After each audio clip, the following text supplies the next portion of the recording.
கர்த்தருடைய பரிசுத்த நாமத்திற்கு மகிமை உண்டாவதாக. இன்றைக்கான அனுதின ஆவிக்குரிய ஆகாரம். யாக்கோபை பெத்தேலுக்கு இடம்பெயர்ந்து வர சொன்ன கர்த்தர் அங்கே அவனை சந்திக்கிறாரு. மிகுந்த தயவோட அவர் மறுபடியும் யாக்கோபு கிட்ட பேசினாரு. யாக்கோபு பதான் அராமிலிருந்து வந்த பின்பு தேவன் அவனுக்கு மறுபடியும் தரிசனமாகி அவனை ஆசிர்வதித்து, இப்பொழுது உன் பேர் யாக்கோபு, இனி உன் பேர் யாக்கோபு எண்ணப்படாமல் இஸ்ரவேல் என்று உனக்கு பேர் வழங்கும் என்று சொல்லி அவனுக்கு இஸ்ரவேல் என்று பேரிட்டார்னு ஆதியாகமம் 35:9-10 வசனங்களில் நாம் வாசிக்கிறோம். தேவன் பெத்தேலுக்கு திரும்பி வர யாக்கோபை குறைஞ்சது இதுவரை 3 முறையாவது நேரடியாக சந்திச்சாரு. முதல் முறையாக அவன் கானான்லேருந்து தப்பி பதான் அராமுக்கு ஓடினப்போ, 2வது முறையாக அவன் கானானுக்கு திரும்பினப்போ. பெத்தேலில் யாக்கோபு கர்த்தரை சந்தித்தது இது 3வது முறை. குடும்பத்தில் பாவங்கள் இருந்தபோதும் கர்த்தர் அவனை சந்தித்து பேச வர்றது மிகப்பெரிய ஸ்லாக்கியமே. யாக்கோபு தன்னுடைய குமாரர் கொடூரமாக நடந்து கொண்டாங்கன்றதை அறிஞ்சப்போ அதை குறித்து அவனுடைய மனநிலை எப்படியா இருந்துச்சு? அவங்க ரொம்ப குரூரமானவங்களாகவும் பழி வாங்கக்கூடிய குணமுடையவங்களாகவும் இருந்தாங்க. அவங்க வெறுக்கத்தக்கவங்களாகவும் மனுஷங்களை வேட்டையாடக்கூடிய மிருகங்களாகவும் இருந்தாங்க. அவங்க அப்படியாப்பட்டவங்களா வளர விட்ட பாவம் தன்னைத்தான் சேருன்றதை அவன் சிந்திச்சானா? யாக்கோபுன்ற பேர் தன்னுடைய சகோதரனின் குதிங்கால பிடிச்சவன்ற அர்த்தத்தோடு வைக்கப்பட்டுச்சு.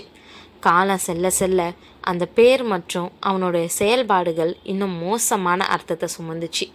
அடுத்தவங்களை ஏமாற்றுறதும் மற்றவங்கள பற்றி எந்த கவலையும் படாமல் வாழ்கிறதுமே அவன் வாழ்க்கையாக இருந்துச்சு.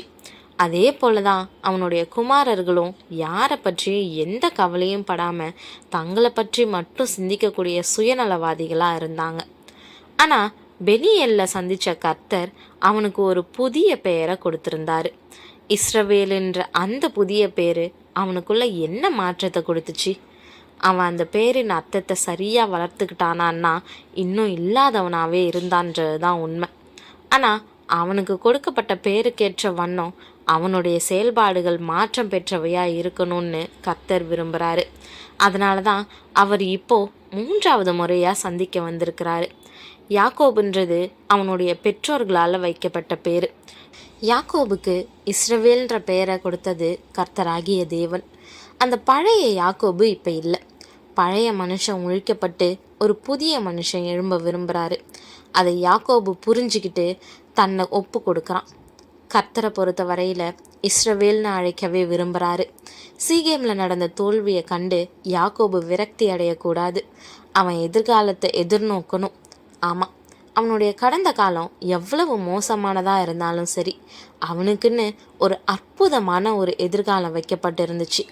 பின்னும் தேவன் அவனை நோக்கி, நான் சர்வ வல்லமையுள்ள தேவன், நீ பலுகி பெருகுவாயாக, ஒரு ஜாதியும் பற்பல ஜாதிகளின் கூட்டங்களும் உன்னிடத்திலிருந்து உண்டாகும், ராஜாக்களும் உன் சந்ததியில் பிறப்பார்கள், நான் ஆபிரகாமுக்கும் ஈசாக்குக்கும் கொடுத்த தேசத்தை உனக்கு கொடுப்பேன், உனக்கு பின் உன் சந்ததிக்கும் இந்த தேசத்தை கொடுப்பேன் என்று சொல்லி தேவன் அவனோடே பேசின ஸ்தலத்திலிருந்து அவனை விட்டு எழுந்தருளி போனார்னு 11-13 வரை உள்ள வசனங்களில் நாம் வாசிக்கிறோம்.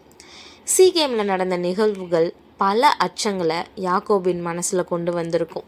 அதை போக்கக்கூடிய விதமாக அவனோட பேசுகிறத நம்மளால் பார்க்க முடியுது. அவருடைய பரிபூர்ண சித்தத்தையும் திட்டத்தையும் அவனுக்கு வெளிப்படுத்துகிறாரு. அந்த தெய்வீக திட்டத்தில் ஆபிரகாமுக்கும் ஈசாக்குக்கும் கொடுத்த வாக்குத்தத்தத்தை யாக்கோபின் வாழ்க்கையில் நிறைவேற்ற தீர்மானிச்சிருந்தார்.